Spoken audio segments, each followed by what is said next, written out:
Hey guys, how you doing? My name is Lena and welcome back to another video. So today, because you know, the end of the year, it's time to remind ourselves of this kind of forgotten books, we're going to talk about underrated books, okay? I believe I have already done one of these, but for fantasy books.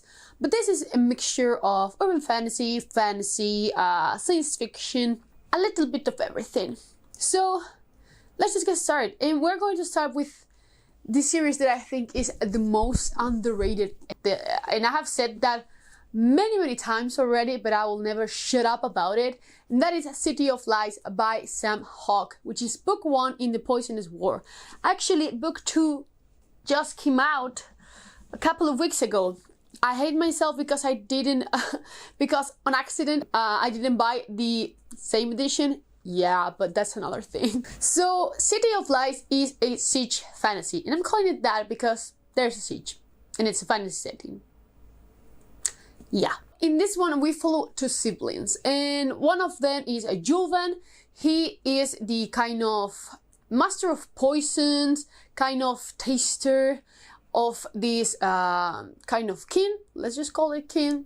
He's the chief of this city, basically. We're also going to follow Jovan's sister, who is one of the coolest characters ever. She is basically a spy. She handles mostly the political thing, and it's just so cool. Both of them are tasked to protect the son of this king after the king itself gets ill. Maybe everyone is suspecting that he's been poisoned, so yeah, siege is taking place. There are such high stakes all the time. I love this series. I think it's highly underrated. I don't know. I guess that you might call it a slow fantasy, but the payoff is just so good. I'm so excited to jump into Hollow Empire. Please, try City of Lies. It's just such an underrated book. Oh my god. So while we're talking about underrated fantasy books, let's just talk about The Wrong of Kings by Jen Lyons. Book 1 in the Chorus of Dragons. Well, a Chorus of Dragons. And I get it. This is a hard series to get into. The first book is extremely difficult, convoluted, complicated. I love it. It has like so many different elements, so many different POVs, so many different characters, so many different timelines. It's a mess, but it's a great mess. So to just summon things up a little bit, we're going to follow Kieran, and he discovers that he's actually the son of this lord. He's kind of a lost prince in a way. When we begin the story, Kieran is in a prison and he starts basically telling us all, but he's not only telling us the story, he's also telling the story to his jailer, who is a mimic that can turn into everybody and steal their memories. And they are also telling a story, the same one, but from many different POVs. It's confusing as hell. It will take you a while to understand everything. The magic system is so cool. So cool. There are gods interfering with humans, which is a thing that I love in fantasy books. So yeah, many things happen here. It's a wild ride.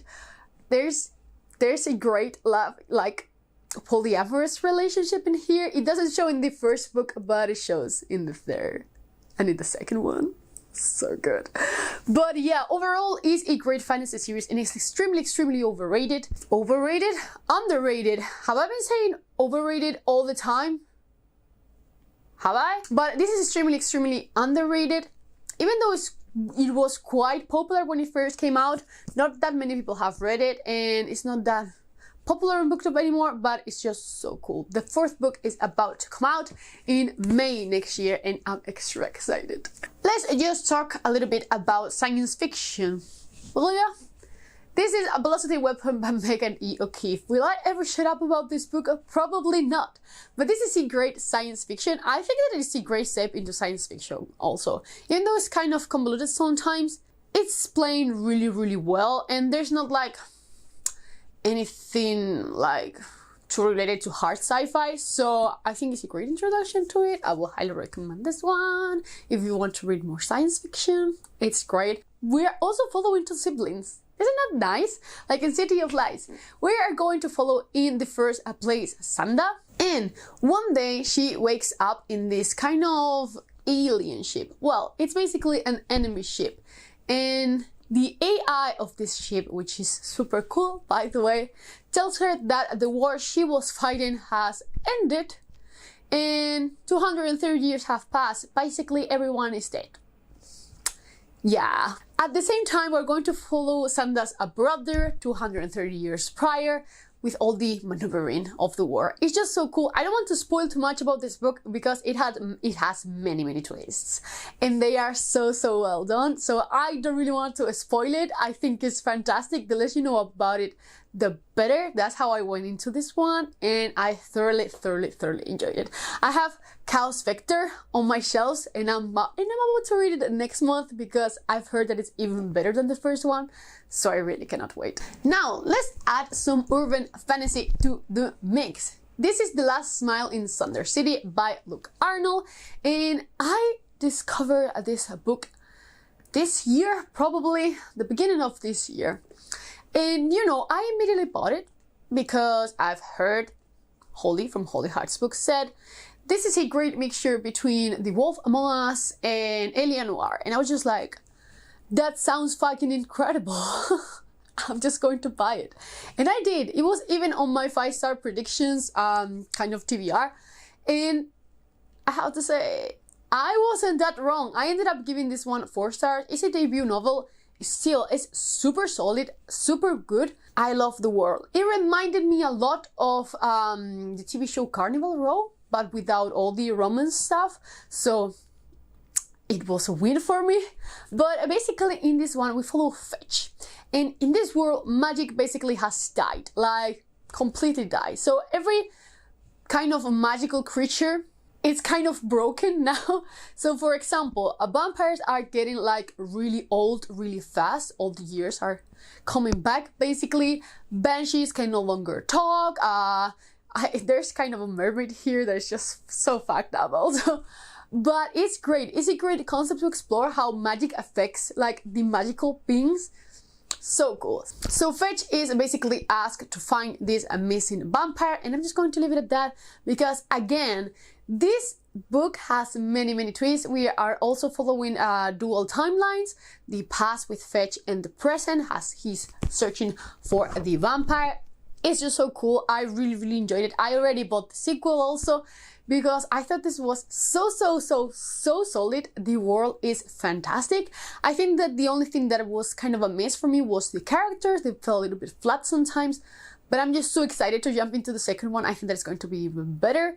And there was like a little reveal at the end that was so cool, so I cannot wait to jump into the second one. Try this one if you really like urban fantasy or if you like fantasy in general. So let's just talk about Master of Sorrows by Justin Cole and how beautiful this book is, okay? It's just gorgeous. I've been waiting for the sequel to this book 2 years already. It was supposed to come out this year. It didn't. It was pushed back because of the US release of the first book. And it's supposedly coming out next year, and it's called Master Artificer, and it better come out because I need it. This is such a good take again on magic not disappearing but being evil. So when we first start this story, we are told that our main character Anef is going to this school, but magic is bad. No one wants magic here. Magic is basically the doom of the world, and there's going to be this guy who's going to be extremely powerful that is basically going to be the doom of humanity. And the thing is, we're going to follow, as I told you, Anef, and his dream is to become an avatar. And in here, I wish it was that kind of avatar, but it doesn't. There are basically kind of super skilled warriors that infiltrate magical buildings, places related to magic. They steal artifacts basically and take them back, and they have to resist magic and such. It's just so cool. I loved it. I mean, the twist you can see coming a little bit, but still, I thoroughly enjoyed this. I think that I gave it, when I first read it, 5 stars because it was so well done. I think it's a little bit lower now, but still, I thoroughly enjoyed this one. I wish more people read it. Please, can I have my sequel now? Then let's talk about one of my favorite books. This is Vita Nostra by Marina and Sergei Dyachenko. And this book is fantastic, by the way. Just just saying that. I know a couple of people who have read this one, but not that many has. I treat this as a Russian dark academia, but is it technically dark academia? I'm not sure. It has many fantastical elements, even though it's nothing like, oh, magic and such, but there are just like some fantastical elements in here. But it's just so cool. It's just so cool. It's so creepy. It's just, oh, I love this book. It's going to make my favorite list of the year. Yeah, I like it, yeah. In this one, we follow Sasha, and she's on holidays with her mother, and one day she's approached by this stranger, like a really creepy stranger, and she's told that she needs to go to the ocean in a nearby beach and swim naked, or there will be consequences. And she's just like, what the fuck, man? She's really afraid, and she starts thinking about it. She's just turning her head around that, and she decides to go. Yeah, the thing is, she does it, and when she comes back home, she starts throwing up golden coins. Those golden coins are the entry to a kind of, let's call it magical school, let's call it a really creepy, super creepy school. And I'm just going to leave it at that. This book will fuck your mind, okay? It's just mind-blowing. It makes no sense until you're at the end. It's just like, you just need to accept it, you know? You're reading and just like, yeah, whatever. It also takes a lot of time trying to explain kind of the meaning of language and such. It's just so fascinating. I loved it. I cannot wait to reread it and see if I actually can get everything straight, but it was fantastic. And I thoroughly would recommend that you try it. Even if you hate it, try it. It's just so weird. I think you're going to really like this one. Now, let's just add a recent read of mine here. This is the Phlebotomies by Chris Panettiere. And, oh, man, this is a dystopian novel. And it's just so cool, okay? I knew that it had something to do with blood, but man, they turn. Holy shit. I'm just not going to say what it reminded me of, or maybe I will, because it's kind of shown like 50 pages into the book. So it reminded me a lot of the movie Daybreakers. If you know, you know. This is a dystopia where the world is kind of a form constructed around blood types. The zeros are like extremely wealthy because they can basically donate a blood to everyone. A, then we have a B, and then we have a B, which are just kind of the lowest one because they can only donate to the same blood type, basically. So yeah, it's a great concept. And we're going to follow Willa. She used to be a phlebotomist. She now is collecting blood to be sent into these gray zones that were struck by bombs. And I mean, is it dystopia? Something weird is going on. You know how this goes. It's so cool. I loved it. I think this book was brilliant. The world building was top notch. The ending was so cool. I wish we had a sequel of this. I think it's going to remain a standalone, but that ending, man, wow, it was so good. It had me gasping like, what? I will highly recommend that you try this one. It's not like your usual dystopia, so try it. Then again, let's talk about The Rules for Banishing by Kate Alice Marshall. I will never shut up about this book either because it's so underrated. It's a YA horror novel, mixed media, actually, which is super cool. Everything is told on interviews, messages, or recordings. Super cool. We are basically going to follow Sarah. And her sister Becca went missing a year ago, trying to find more information about this local legend called Lucy Gallows, basically. She's supposed to have disappeared in the woods, and Becca went after her and she also disappeared. So the day of the anniversary, Sarah receives a message telling her that if she wants to see Becca again, she needs to go into the woods and find this magical road. The road is fucking evil, okay? They are going to be transported into kind of a nightmare world where they have to pass 7 tests. It's just so cool. I have already said too much. I'm not going to say anything else. This book is fantastic. I reread it this year and I thoroughly enjoyed it. It has flaws, but it's just so cool. The concept is so cool. The different tests are so creepy. I loved it. Now let's talk about The Gathered Prayer by Gareth Hanrahan. This is a book that I'm not really going to talk that much about, because the less you know about it, the better. This book surprised me so much. It touches a lot on like fantastical religions, which is something that I freaking adore. Horror, it has Waxman, like creepy as hell. Thieves, you know, we love a good thief, even though I'm kind of more of an assassin person, but thieves are fine too.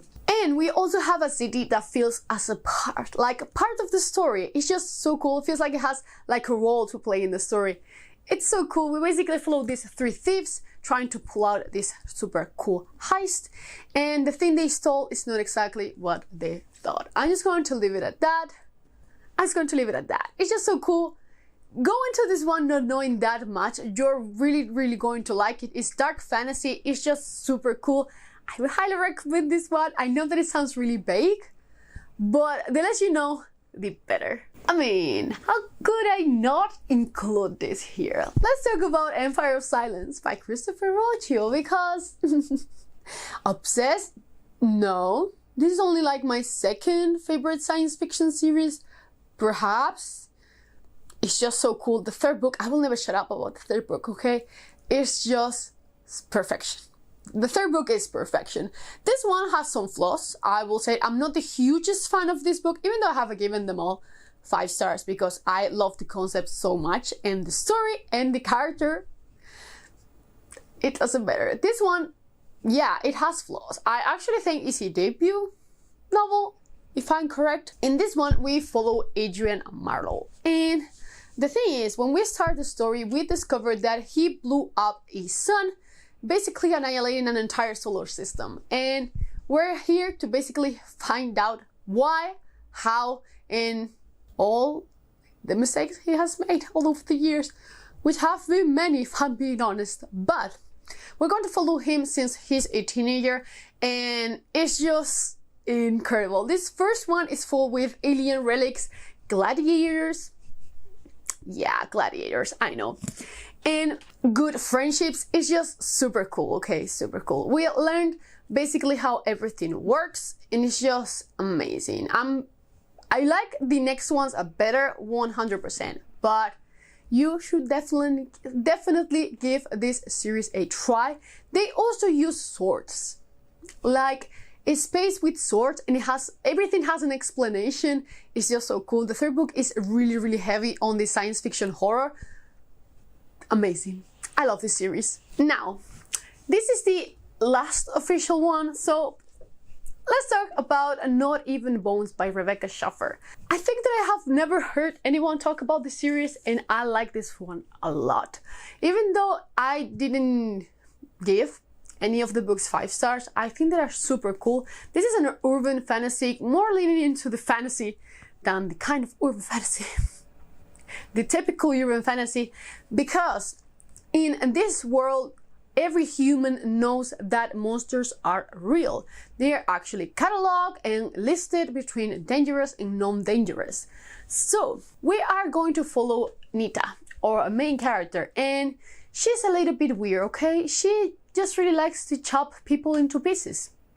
That's her thing. Yep. So her mother basically hunts down monsters, and Nita cuts them down, and they both sell them to the black market of monsters, until one day things go wrong and Nita is actually the one being sold. I'm just going to leave it at that. There are so many cool things. Oh my god, my favorite son is here. So cool. Give this series a chance. It's more than you think. It's just like more, you know? Better and more. It's just so cool. I still need to read the 3rd one. I think that is going to be a great, satisfying conclusion to the series. But it will make me so happy if you read this. Just saying that. Maybe I'm just like emotionally blackmailing you. Maybe. It doesn't matter. We accept that here. But yeah, try Not Even Bones. Is actually actually really fun and really cool. This is not an underrated book by any means, but it's really underrated between all the works of this author. So just let me praise Elantris for a little bit by Brandon Sanderson. This book is hated all the time. Well, not like hated, but everyone's just like, oh, I didn't like Elantris. Mistborn is so much better. The Storyline Archive is so much better. And you know what? Fuck those peoples. Elantris is fucking wonderful. I'm just going to say that because this is my favorite Brandon Sanderson book. Yeah. This is actually one of the first books I read in English. My first book by Brandon Sanderson.